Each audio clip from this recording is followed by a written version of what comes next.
Yo, you know what time it is. This is Unique, the Harlem legend, the icon, the kingpin. Make sure y'all check out my YouTube channel at Unique Mecca Audio. Hit the subscribe button. Make sure you like my joints. Make sure you comment on the joints.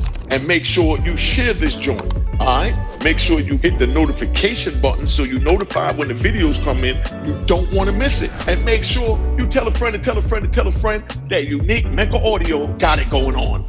All right? Hey, make sure you get this joint. It's bananas. A Roaring Harlem at roaringharlem.com. You ain't gonna find another better book. Yo, get this joint while supplies last, because I'm telling you, the best book you're gonna read, 5 stars, is crack.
It's like every time you did something, it was like we spiritually connected with the universe because it came at the right time.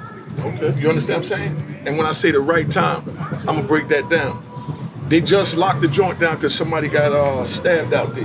Right. You know what I mean? So we sitting in the cell, and the police bring the book to my thing, and I seen the crack area.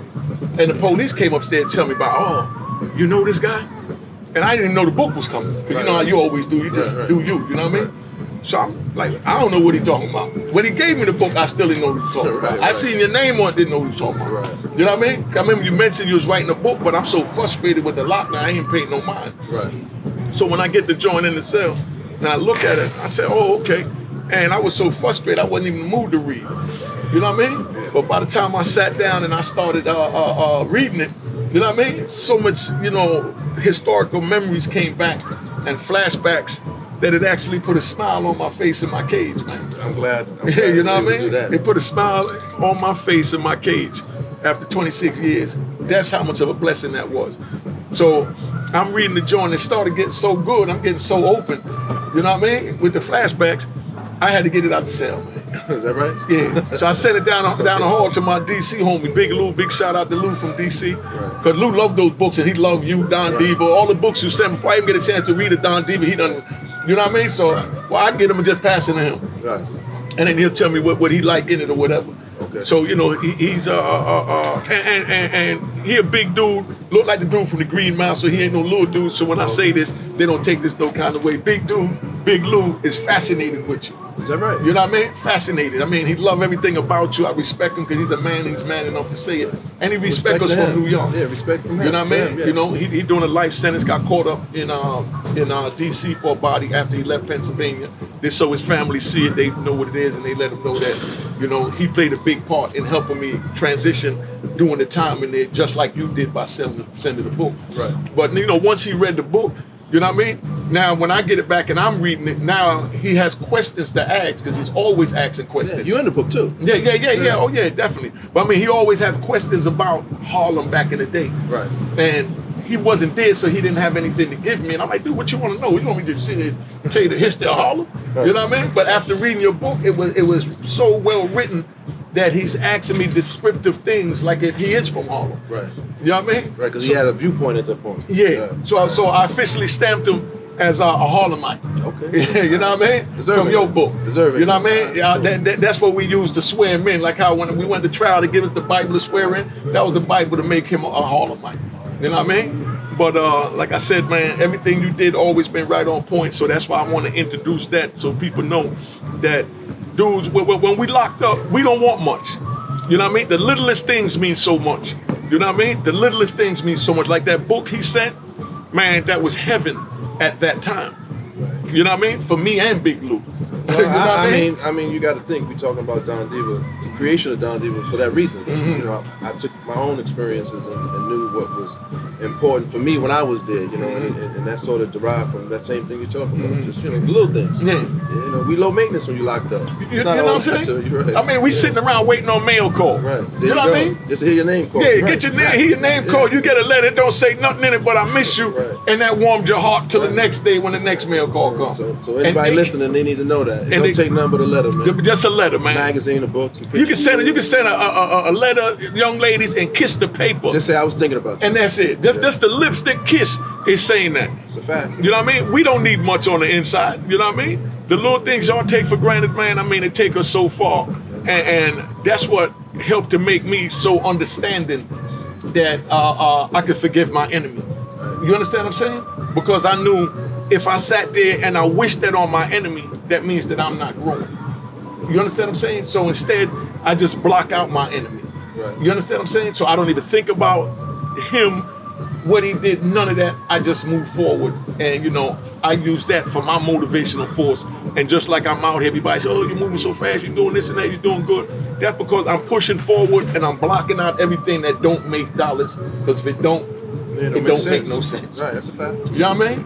But we was talking, how was your transition coming back, you know, when you came back? Because you told me you haven't mentioned that before. Right. You know, it's funny because I was in Pennsylvania for most of my bid. Which one? In Allenwood. Oh, Allenwood, okay. Right, so I was in Allenwood. So I actually got a transfer and came back down as a cadre. And the reason why I did it, most people don't want to take that job because it's a fucked up job. Yeah. But I took it because I needed it's the next step to the street, so they carry you any kind of way. Exactly. Yeah. So when it allowed me to hear, you know, what was going on in the city, I was able to hear like Hot 97 and stuff like that. And then it was easier on my people to come visit me because you got to figure it's a 4-hour, you know, ride back, 8 hours total back and forth. Yeah. You know, and so it was like my last 3 or 4 years, and I took that job just to make it a little easier on them. And then it allowed me to sort of get in tune with what was going on in the city because, you know, all we have up in the mountains is like what was it, BET, I think it was at the time. Yeah. You know, and that's they don't like that. Yeah. Exactly. And when I came down, I realized BET was so to the left from really what was going on in the city. But, you know, I'm hearing Flex now. You know, I'm hearing the different DJs that's on the airwaves. So it sort of gave me the ability to sort of get in sync with what was going on out in you know, out in the city. But even with that being the case, when I came home, it still was weird because, you know, again, and I was going a little bit more than a third for you. So I know when me and you talk, I was like, it's too much. Yeah, well, regardless, you know what I'm saying? My 10 years, but your 26 don't even compare. But nevertheless, when I did come home, man, I definitely felt really weird because, you know, technology was starting to take hold. Yeah. When I left, we didn't, you know, we had phones, you know, the kind of phones we had, but it wasn't smartphones and all this bullshit. Yeah. You know what I mean? I still had the G.I. Joe on my hip. Yeah, but I'm gonna tell you something. I was definitely a little bit embarrassed. I mean, inward, you know, outward, I never made mention of or expressed it to anybody. I'm gonna speak on my experience with that too. So I just was paying attention and watching a lot of things. You know what I'm saying? And I know that a lot of things were real difficult for me. One of the things that stand out for me is when I went and took my driver's test again. You know, at the time when I went to take it, it was on the computer. You know, see, I didn't experience that yet because the joint been closed since COVID. Yeah, right. So you know? it was on a computer, and although I dabbled in that a little bit prior to going in, it was just different. So the test wasn't so hard. Driving is what it is. It's like riding a bike. Yeah, exactly. You don't forget that. You know, so the driving part was, but actually taking the test and the functionality of it. You know, so everything was changing during that time, and I found some difficulties in that. And you know, because of who we are, you sort of just process things and then you make it make sense. But I really never shared with anybody some of the difficulties that I was having making the transition. Yeah. So it was really with technology. Okay, well, what was some of the differences as far as adjusting to the family? Because I'm having certain little issues because you know. Well, you know what? My kids, when I left them, they was young. You know, my kids was pretty young, and then I watched them grow up, and I missed graduations. And one of my kids was maybe 10, 11 years old. So one of my sons had graduated from high school, so I missed, you know, from maybe 6th grade on to 12th grade. I didn't. And that's a pivotal point. Right, it definitely is. So I wasn't there for him. But you know, my daughter, which was the youngest at the time, I was having some issues with her because, you know, kids seem to think that you left them. They feel abandoned. Exactly. You know, and I went through that with my daughter. Well, I'm going through that. Right, you are, and you're gonna. I'm you know, still going. And through I am as well. And I've been home almost 15 years Yeah, now. you see? So, and I spent a lot of time and continue to spend time saying that, you know, I wasn't an absentee father. I didn't choose to go to jail. You know, I was actually out in the street, you know, trying to provide for my family. That's what I call myself doing, Exactly. or thinking what I was doing, not realizing that, you know, when something like this happens, you realize you regret the time not being there. Exactly. Especially those formative years for your sons. You know what I mean? They need a father there, somebody to keep them on a straight, narrow path. But I spent a lot of time trying to get reacclimated with that, and but there's a lot of resentment there, you know. Yeah. You know, there's a lot of resentment from your kids, you know. So, you know, it's a process, though, you know. Yeah, because I have one of my daughters, you know, that I'm having an issue. I ain't gonna say no names. I got so much of y'all don't know who I'm talking about, so don't say I'm putting your business out there. You know what I mean? So we gonna keep that real. You know what I mean? But anyway, so one of mine, you know, and she made a good point. Right. A damn good point. I'm gonna say that name for the camera. She made a damn good point. Her point was, damn, Daddy, I was only 18 months when you got locked up. You know what I mean? My other brothers and sisters, they was older. They remember living with you, going over to the Mecca. Right. You know what I mean? Traveling with you, doing things with you. But I don't have any memories with you. Right. You know? And she told me she felt left out. Right. She had no memories. I can imagine that. You know what I mean? No, I can definitely, you know, imagine that. But these are things that the communication, you know what I mean? The communication helped me to understand. Right. You understand? I didn't understand where she was coming from. Because like you say, she was basically telling me, well, I felt like you left me, like you abandoned me. Nah, I didn't choose to go to jail. I made choices that wound me up in jail. Right, you understand what I'm saying? And when I was making the choices, it wasn't, I didn't know, you know, I knew right from wrong, so I want to get it right, so I want to get my words right for the youth that's listening. You know what I mean? Meaning, I ain't think they would give me no life sentence for that. I ain't killed nobody. I wasn't running around hurt nobody. I mean, people wanted to spend their money, party, have a good time. They came and they did what they did, and we did what we did. And we, you know, did it respectfully and didn't disrespect anyone. Right. And we stayed in our lane. It's a fact. You know what I'm saying? I mean, but, you know, they take that like if we chose to, when the choices we was making, you know, was trying to benefit, you know what I mean, our circumstances and the messed up parties. That's what I'm trying to get accomplished with my YouTube joint. I want them to understand that this is not about how much keys we sold and how big our names is. It's about the pain and suffering that, you know, we caused by our choices. Right, but you know what, and I always when I go to explaining this or attempting to explain, because you know you can finish my sentence, but you got to take into account the age that we were. You understand? Exactly. So that's a big factor, not the factor. You're talking about teenagers and young adults making these kind of decisions. And the communities that we came out of, I grew up in poverty. You know what I'm saying? I never had my own bedroom till I paid rent. So I lived in a household where, you know, I shared a bedroom with my little brother. You know, so and the first time I actually had my own bedroom was when I was able to pay for it myself. So the circumstances that sort of got us in the streets in the first place derived from us, you know, being in poverty. You know what I'm saying? So when you come up like that, you make choices that you obviously don't have the foresight to see the consequences of those things. You know, and then once you sort of get knee deep into it, at that point it's like, you know what I mean? Now the money takes over, and the power and you know, and the ignorance kicks in. So you know. You know, I was just asking him, you know, while my man DP201 was getting the camera set up, I was asking him, you know, why he never came up to Club 2000, and give me an answer why he never come to Club 2000, and tell about the brothers that did, that you know, that I know you heard the stories. No, absolutely. You know what I mean? In the street. You know, but why you didn't come up? Well, when you opened up 2000, it was like, I guess 91, 92. By that time, I had been in the street from 85. It's like 7 years later. So I was hot as fish grease by that point, you know? And I had started noticing where I was being followed. You know, by who? By the feds. Okay. You know, Let them know. I know. I want them to know. Yeah. Well, by the time 92 rolled around, I was being investigated by the feds, and I found out early on that I was being investigated because you know we was really resourceful. So I kept seeing certain cars follow me all the time, and at one point I got like a license plate number You know, I had a person that worked in the precinct, you know, and I had given them the license plate number, and they told me that it came back as a government vehicle. You know, it wasn't too hard to put you already know. one and one together at that point, come up with two.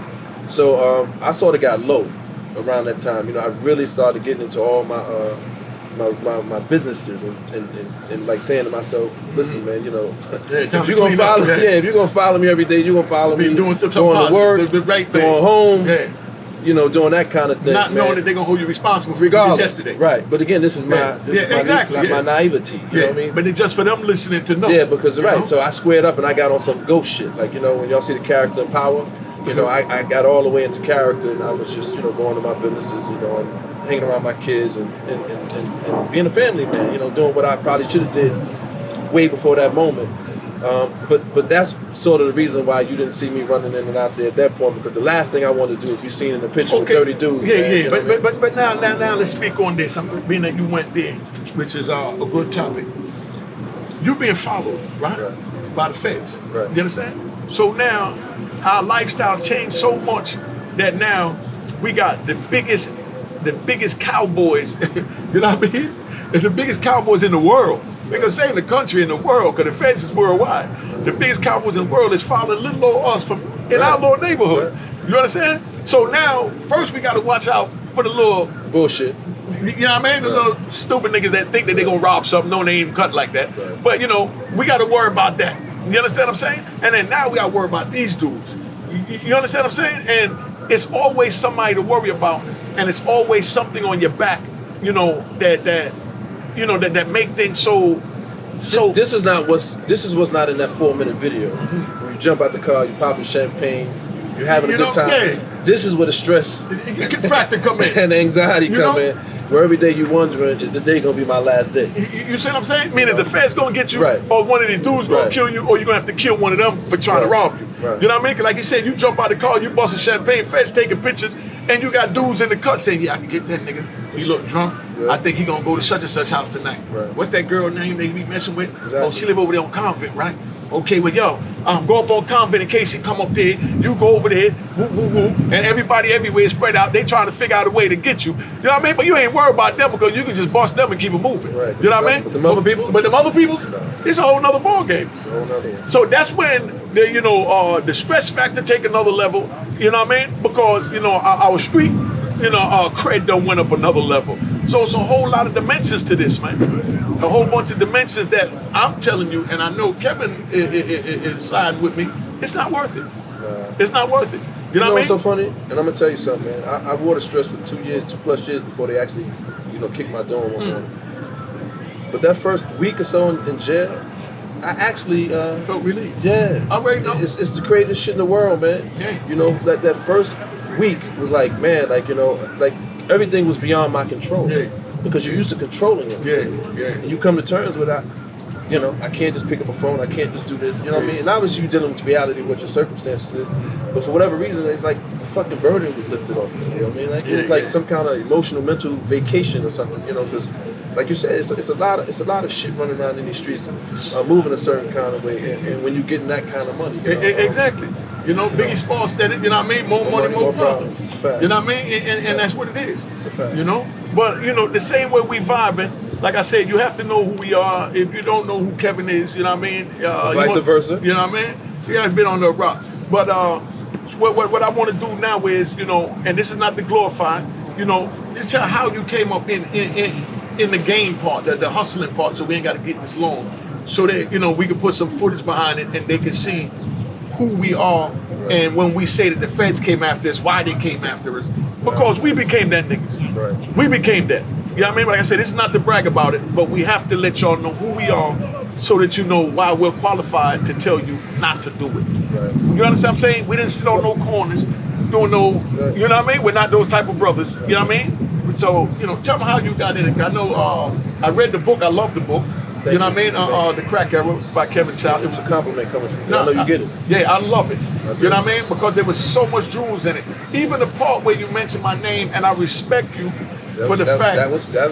That's a fact. No, exactly. Because when you were still locked up when Tiffany first got in touch with me. Yeah, we did something on your issue number 2 just about the party stuff. Yeah, exactly. Yeah. But that's where I was getting at. Why I respect, because I let Tiffany know that, look, I'm fighting, so I can't get into my case. You know what I mean? But we could talk about the parties because I'll do anything to help. Right. But I can't get on the case because right now I got life. That's issue number 2. That's 19 and a half years ago. You see what I'm saying? Right out the gate. You know, issue number 2. And I even gave you all the pictures and just say we just don't keep it on parties. But right now I'm fighting for my freedom. Right. Once I get out, whatever you need me for, I'm there. But let me get my feet where I can see some daylight. Right. And I'm showing y'all, let me tell them how serious this is. You know what I mean? And you didn't have to experience this, but this is what me and so many brothers that have life sentences have to experience. I had 20 years in and Obama coming with the clemency. Right. You understand? Dudes had 10 years in and Obama cut their life sentence to 20 years. Right. And they're mad. Right. You understand what I'm saying? Now, so you know what it is? And this is important because a lot of times you hear people say, yo, dude got 25 to life. And 25 life estate means you got to do that front number and you come home. Yeah. Potentially. Yeah, potentially, yeah. Life in the feds, like you said, you leave in a pine box. You leave in a pine box. That means you could be 20 years old, you could be 30 years old. If you live for the next 70 years, that's what your sentence is. Yeah. Now imagine that for selling narcotics. You understand? Not hurt nobody. Right. Just selling narcotics. Everybody loves it. And I don't care how much money you made. What price can you put on spending the rest of my life in jail? Like you can ask a person, a civilian in the street, I'll give you, how much money do I need to give you for you to spend the rest of your life in jail? For my son, or for my brother. Right. What does that look like? Yeah. What amount of money is worth that? You see what I'm saying? I mean, it's just crazy, man. But like I said, you know, where I'm getting at is, like I said, they gave a man from life to 20. He got 10 in, and he got to do 7 more. And See the door. You know what I mean? And for them to see where I'm coming from, I had to let them know, dude, I've been in 20 years. If they offered me another 20 years, it's a date. I would take that. It's a date. Right, it's a date. I would take 20 more years when I already did 20. Because I survived the 20, so I can see the end of this 20, but I can't see the end of a life sentence with a pine box. So could you imagine doing 20 years in prison and you writing the judge to say, hey, could I get another 20 years? But I'm saying, can I get another 20 years instead of this damn life sentence? You know what I mean? So the dudes that didn't have the time and they say, Unique, how you let that nigga get away with that? I say, yo, dude, as long as that nigga ain't physically putting his hands on me, I don't care what a nigga say. I'm trying to get to my grandkids. I'm tired, man. You know what I mean? I'm tired. So I had to make my own rules instead of penitentiary rules. Right. You understand what I'm saying? Now you have to. You know, it's so crazy that you say that because again, I don't have that perspective. And there's so many dudes that knowing what a life sentence feels like. Okay. You know, so many dudes because I do down there, and I have personal friends, as you very well know. The same people I know you know. Exactly. You know, and when I press 5 and they call me and we talking and they got a life sentence, it's so crazy when they call me. No different than yourself, where your mental be. Yeah. Because you never called me and sounded depressed. The shit is crazy for me. And I'm gonna tell you something, man, and that's really what kept me grounded in the street. You know what I mean? And my loyalty to dudes like you, because like, yo, man, I can't complain. Like I got my freedom. Ain't nothing. I don't give a fuck what's going on in my life. And anybody who know me say, yo, homie, don't never complain about it. How can I? Dude. When I'm pressing 5 and I'm talking to you, and you like, yo, man, what's going on? Yo, shoot me this, shoot me that, and your spirits is here. And then I'm listening to some nonsense. This is nonsense. Yeah, that's all it is. Nonsense. Because you're free. That's free nonsense. So I told the person, listen, man, and then they get Kev, yo, you never bothered. I'm like, listen, I've been someplace, right, where I understand something, right?